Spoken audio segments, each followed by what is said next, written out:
Hello and welcome to yet another episode of Spoken Threads. My name is Tato and I'm joined by my beautiful sisters, Bernice. Nomfundo. Today we'll be talking about the modern human, plagued by psychological disorders, technology, social culture that is changing very rapidly. How do you fit in? Do you fit in or not? And sometimes if you feel like you don't fit in, you then isolate yourself, and that isolation creates loneliness. And sometimes for other people, it becomes a dark place where they can't get out of, whether they've sought help or not. Yeah. So when I look at it, it's one of the foundations is social media. Yeah. Great platform. We're living in the technology era, but the downside is exactly that, doom scrolling. Some people don't even go to bed at a decent hour because you get addicted to doom scrolling for whatever reason. Then indirectly, you end up isolating yourself because it's easier to chill on your couch over the weekend and just continue doom scrolling. Yeah. Or enjoying your own company, and they call it peace. Enjoying your mortgage, you're at home. And as time goes by, that itself creates loneliness. Yeah. Creates a void. Yeah. Yeah. What has been your experiences? I think absolutely agree with you that loneliness has become the societal problem in this era. Yeah. For whatever reason, technology, losing a partner, separating, even being in a relationship with somebody, you do find people that are lonely. And I think it's a problem brought on by many things. And it is one that is very topical today because for whatever the reason is that you find yourself in it, I think it's important to be addressed, because for me, the mental well-being issues that result from loneliness could be quite severe. You have people that have suicidal thoughts. You have people that go into depression. You have people that do all sorts of things. They cut themselves off from the world, and then you'll find 3 months later, 6 months later, they suddenly have developed this phobia of going outside into the world, and they're eating themselves into a stupor. I've seen a couple of incidents on the web where that has also happened. Correct. Yeah. Yeah, it's actually a real problem in society. And this loneliness that comes from, things that happen when you spoke about losing a partner, that really resonated with me because I am a widow. And so losing that partner, the best friend that you come and you talk to, it can create that void and feeling like you're alone, feeling isolated, and just getting into your own world.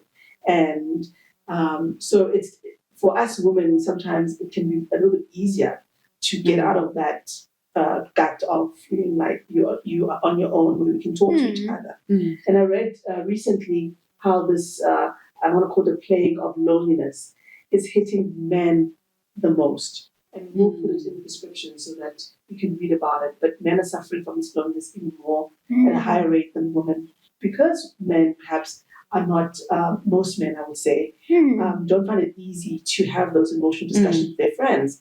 They'd rather just not talk about it, not talk about their emotions, not be vulnerable with their friends. And sometimes women are able to do that. Yeah. And I can relate to the article that you cited, because T and I joked a couple of years ago about men not doing that. They get together and watch sports, or they talk about something that's irrelevant.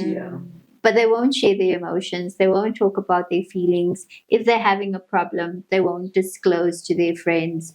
Whereas with us, it's easy. I pick up the phone, I'll go, Tato, I've got a big problem. Yes. A very long text. Very essay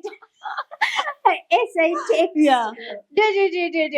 Yeah. And I think that's the reason why it's probably more prevalent in men than women. And I'm not an expert, but it does happen in women. Yeah. I'm just thinking about years back, before we attached to our phones like we are. Yeah. I had a friend, if I was like feeling like down or like staying indoors, he would phone me up and say, "Girl, let's go to the movies. Let's get up. Let's do something." You know, getting out. Whereas now you can make an excuse and say, "Oh, you know, because you just want to stare at your phone all day long." But there's that thing of being outside, being with the community, being with people, and having discussions and talking, and just not staying with your phone and indoors the whole time and feeling that loneliness. Correct. You're about to say something. There's different levels of loneliness for me.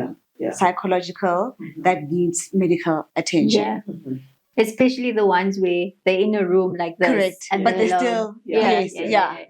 The problem with that, I think, again, not an expert, it's difficult to reach out because of the stigma. You know, everyone is supposed to be normal, and we all know we define normal in different ways. Yeah. But you're not supposed to have a psychological condition. Yeah. So that in itself makes it difficult, even though no one will know about it. I mean, these wellness service providers, whether you have it at your employer or not, they can service you or give you the service through WhatsApp, phone call, or whatever the case is. You touched on something, Nomfundo, about a friend calling you and saying, "Listen, let's go out. It's a beautiful day, whether it be rainy or whatever the case is."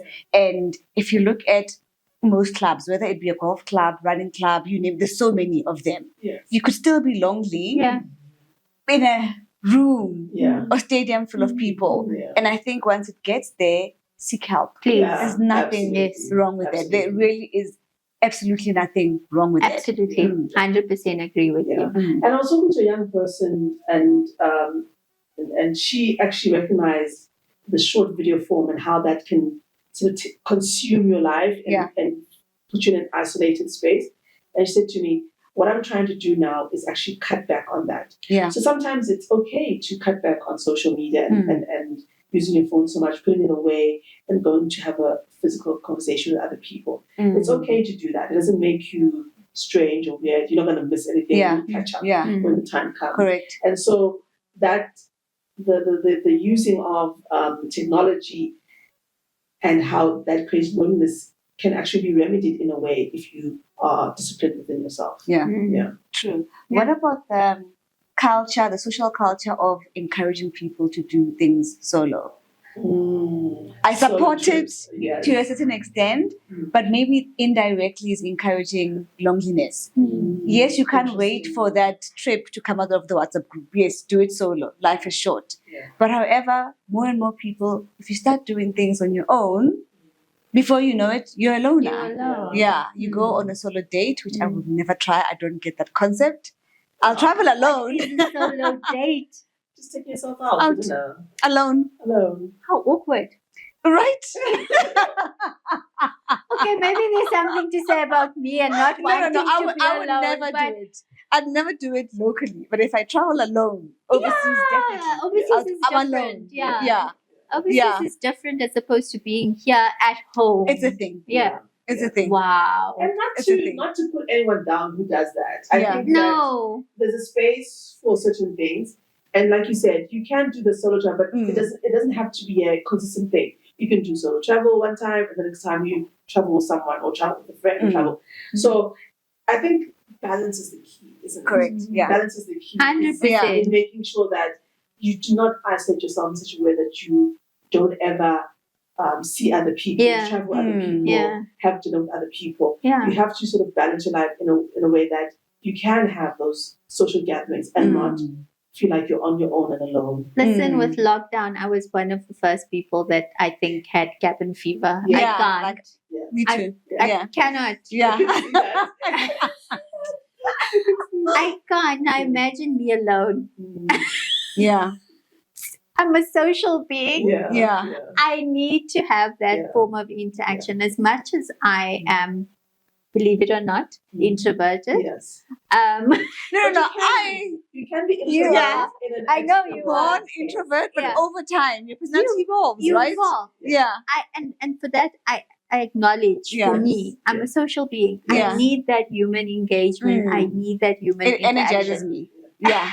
I need to get that. If I don't have that,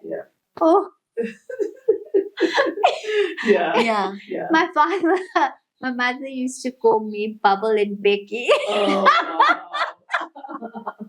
And the bubble is the It's social. a social, yes. Okay. Yeah. Because of that, Yeah. I needed. It's that once I had that long moments of just being alone and just Mhm. being on my own, it would be like an explosive, Yeah. like little Yes. build up, Really. and then when I eventually see someone, it's Yeah. just Mm. verbal The energy. diarrhea. Yeah. Yeah. Yeah. No, I absolutely understand that. Mm. Yeah. Oh, wow. Thank you for joining us. Please like, follow, and subscribe. Bye. Bye.